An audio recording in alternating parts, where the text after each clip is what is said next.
If you want to become a very good editor, you need to start relying on keyboard strokes instead of your mouse. It's much faster to edit using keyboard strokes, and if you learn just a few basic ones, it will really speed up your editing and make you able to do other things instead of spending time using your mouse. So the first thing I'm going to show you is how to apply a default transition.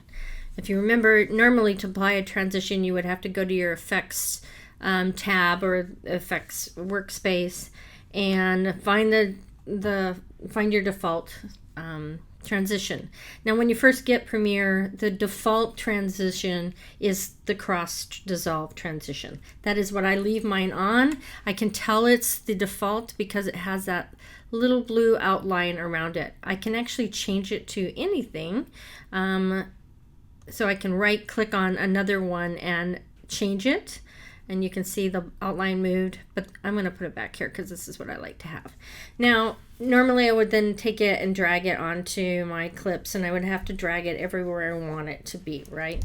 I'm going to undo that. Well, you don't actually have to do that. You can use a keyboard shortcut. So there are 3 different keyboard shortcuts that you can use.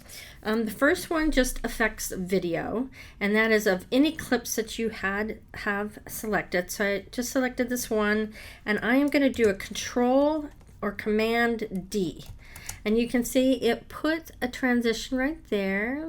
Make it a little bit bigger. I'm actually going to move this over. You can see this a little more, but it didn't put it anywhere else, and it just put it on the video track.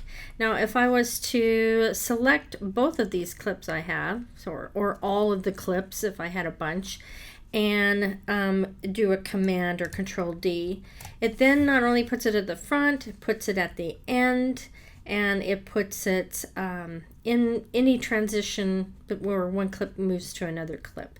If it was just one clip and it didn't have any other clip after it, when I first did the Control D, it would have put one on the end, but since there's one that follows it, it did not, because it wasn't selected. But if you select them all, Control D will do all of that. So I'm going to undo all of that.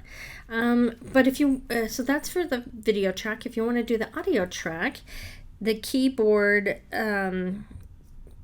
combination is Control or Command Shift D.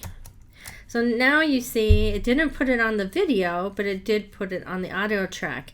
And I don't remember what, yeah, there we go. So if you roll over, you can see what the default is. So it's not going to do it now. It's constant power. That is also the Premiere default when you first get Premiere. And I just use it all the time. Sorry, I just hit the mic. Hope I didn't deafen anyone. And then of course, if you want to do all of them, both video and audio of everything you have selected, all you have to do is a Shift D, right?